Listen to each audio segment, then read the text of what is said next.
Harrison Graham, Jeffrey Cooperstein here with another episode of Dallas Mavericks Today. And before we jump into today's top headlines, do have some news from the Markieff Morris deal, Coop. Non-guaranteed contract. So I think that changes the tune of how we felt yesterday in terms of why fill the 15th roster spot now for Markieff. It's a no-risk move. Yeah, get him into training camp. If you're satisfied with him, if not, you can either cut him and leave that roster spot open, or if you ever find a player that is a clear upgrade that you're happy with, you can go that route as well. So non-guaranteed deal for Markieff Morris after they cut stretch wave JaVale McGee yesterday. All right, let's jump into today's show. Steph Curry showing Luka Doncic some love on a podcast. Was this the Gilbert Arenas? Gilbert Arenas podcast, which is called Gilbert's Arena. Yes. Very clever. Love it, love it. He was showing Luka some love, so let's kind of break this down here. Here's what Steph had to say on Luka. He said, Luka's like the guy, obviously, that's right on the precipice of all those accolades. Just what he's about as a player.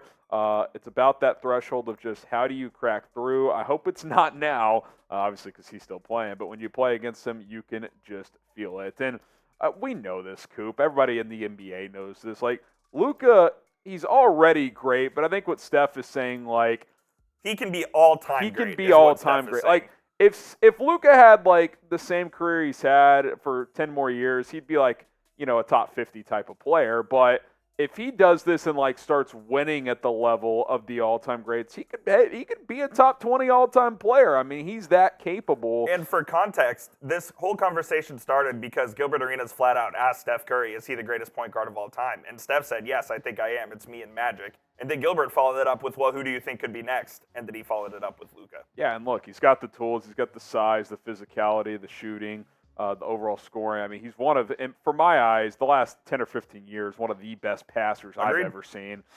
He rebounds. So, yeah, I mean, he's got it all there. Now it's just about, taking that next step as a leader, starting to, be more in the mix to win an actual MVP and obviously winning. Like, that's what the all-time greats do is they get championships. So the next steps are to stay in shape for an entire season. He's got to do that. I thought he did a good job last year, Coop, of like coming into the season in shape, but it didn't seem to last all year. Yeah, he came in good shape, and then it kind of just dissipated over time. And I felt like by Christmas, he was kind of back to square one of where he was in the previous season.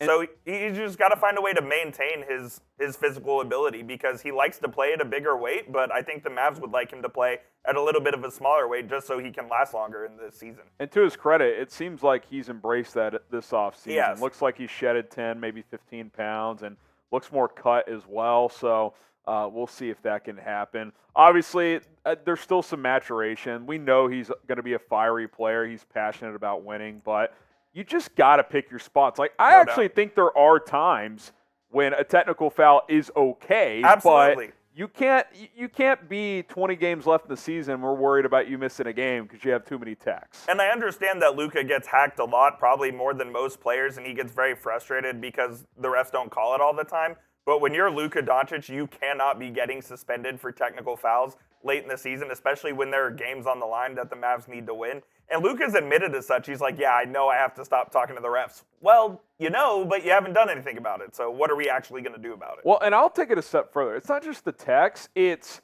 the complaining and then not getting back. Yeah. Like, sometimes, look, every player's, they're always, talking to refs in between plays like, hey, keep an eye on this guy. He's hitting me every time I go up. It's every time down But, like, the court. every time he, doesn't score in the paint, he's looking at the ref, he's complaining, then all of a sudden it's 4-on-5. Like, that just cannot happen. So he's got to be more mature in those situations.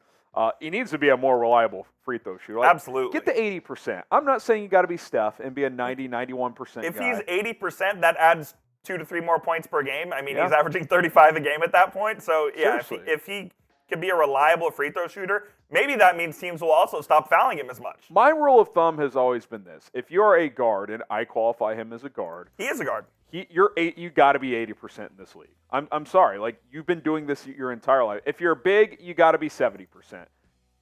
How long do you practice this for your basketball life? There is no reason to not be 80% as a guard and 70% as a big. There's just no excuse for it. And a player of Luka's caliber has just got to be better than 74%. Like, it's just not acceptable. And it's kind of been a thing that's that's plagued him pretty much his entire career. I mean, he's, like I said, career 74%. He'll go through stretches where he's good, but then he'll just kind of revert back where he shoots he'll shoot 85% for a stretch, and then he'll shoot 55% for a stretch. He's very similar to LeBron in that way. Like, if there's one detriment to LeBron's game is that he's an inconsistent free throw shooter. Now, LeBron's one of the greatest players of all time, but if you could cherry pick one thing, that's what it is. Exactly, and Luka needs to improve there. And then this one kind of ties back into the first couple of points here is be a better leader, be a tone setter with your physical regimen and with how you behave on the court. Like you just got to be that guy. Like I do, whether you want it or not, like he's the guy that people look to. So he's the guy that people look to. Luka's not the most verbal guy on the court. I think that's partially, this might sound crazy, but that's kind of a reason they're going to bring Markieff Morris back because he is that verbal kind of guy.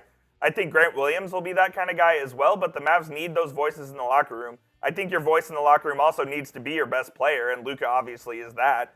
And I think, like you said, being the face of the franchise, that comes with the territory. You just have to be the guy that people look to. And you can be a leader without being a rah-rah guy. What that means is setting the right example. Don't always be the guy bitching to the officials, but also, like, when you do speak, you've got everyone's attention. Like, no one is, goofing off and not paying attention to what you have to say. Like, some of the greatest leaders aren't, super huge, talk, smack talkers, this and that, but you've got to be someone that when you speak your voice, people have to listen. You command the room, and that's where he's got to get to take that next step. So what do you guys think? Just kind of looking into the crystal ball. Will Luka finish as a top 5 point guard of all time? Type Y for yes, type in for no. Certainly a long way to go, Coop, but like Steph said, it's all there for him to do it. It's just up to him to do it now. It's all there. You just got to, what's the phrase I'm trying to say? You just got to put the biscuit in the basket. Exactly. Go do it, Luka. Type Y for yes, type in for no.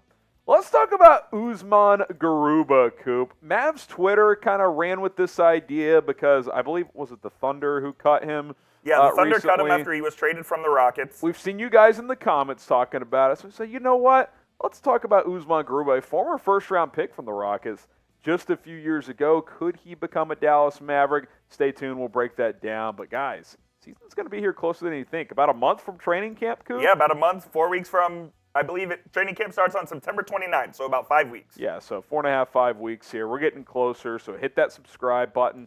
Turn on the notifications. I want to get to 25,000 subs before opening night. Let's do it. Can we do it?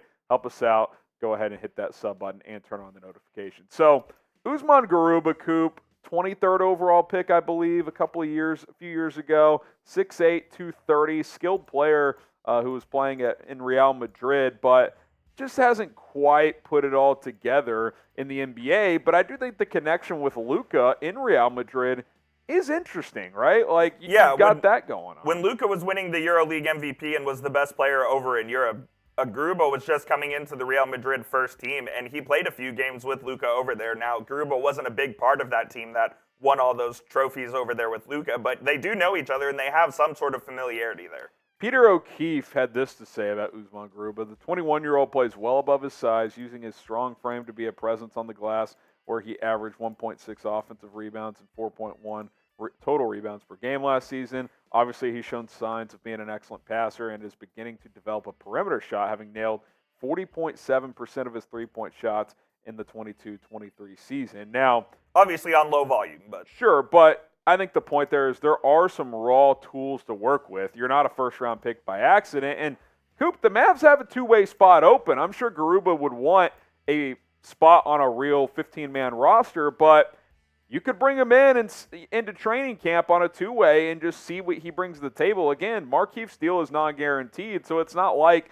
the path to the roster is completely impossible for some of these two-way guys. Yeah, the Mavs have A.J. Lawson and Mike Miles on the two-ways. McKinley Wright went and signed over in Europe, so they do have that spot open. The thing I find a hard time believing that he'll make the roster is just with the amount of bigs on the roster right now. Obviously, Markieff, non-guaranteed deal, but I just put him there for this purpose. You already have 4 bigs, though. You have Dwight Powell, Rashawn Holmes, Derek Lively, Maxi Kleba. Those guys are going to play basically all of the 5 minutes, so where does Garuba kind of fit into this equation? Right. Can he play some 4? He's 6'8", 230, maybe. But I'm intrigued on a two-way, Coop. Like, to get a former first-round pick on a two-way, let him play a lot in the G League and see if he can develop into something. Because think about it, like, Rashawn Holmes, he's probably not long for this world in a Dallas Mavericks uniform. Like, Markieff Morris is not a future piece by any means. Like, even though Dwight Powell signed a 3-year deal, it's not like you're so tied to him being a part of the rotation long term that if someone breaks through that there aren't minutes there. So like, the goal, believe it or not, is to not have Dwight Powell start basketball exactly. games. So my point is, you develop this guy. Who knows? Like, maybe he turns into something down the road. So I'm definitely not opposed against this idea, especially on a two-way deal. Like, there's no downside to bringing in a former guy just drafted just outside the lottery to see what he can do down in Frisco, and I'm in. Maybe he shows you a little something. So Coop and I are in. What say you? Type S if you would sign Usman Garuba. Type P for pass. Why not? If he's in to sign for a two-way, let's bring him on board. Coop, any final thoughts here? FIBA World Cup starting in a couple of days, so I'm excited for that. Kind of quiet all around Mavs land right now. Hopefully they make some crazy splash trade that we get to talk about with you guys. Let's go. MFFLs. Type MFFL down below. We'll see you next time. See you soon.